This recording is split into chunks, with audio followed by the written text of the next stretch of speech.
Ici, 2 petites cabines de déshabillage. Et de l'autre côté, la cabine pour les personnes à mobilité réduite qui viennent avec la chaise roulante, avec également toilette et lavabo.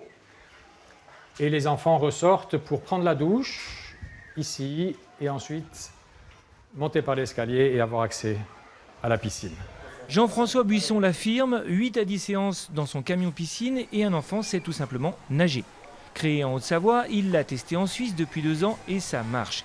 Il faut dire qu'avec son fond réglable, son ambiance cosy, on est ici moins dans une piscine que dans une salle de classe aquatique. L'idéal, c'est qu'elle arrive dans la cour de l'école, sur un terrain de foot, tout près des enfants, de manière à ce qu'en sortant de la classe, ils rentrent dans la piscine, il y a les vestiaires, il y a tout ce qu'il faut, donc on gagne un temps incroyable. C'est une salle de classe qui jouxte les autres salles de classe pendant 1 mois, 2 mois, selon les effectifs de l'école.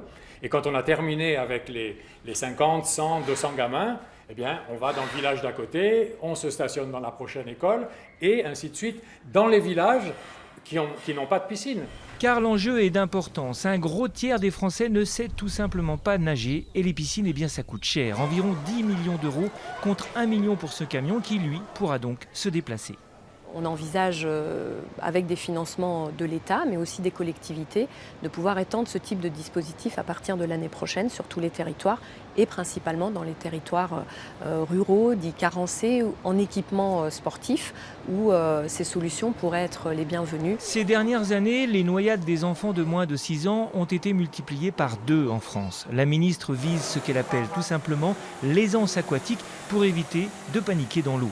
Si l'essai est concluant en région parisienne, le camion franco-suisse n'a pas fini de voyager.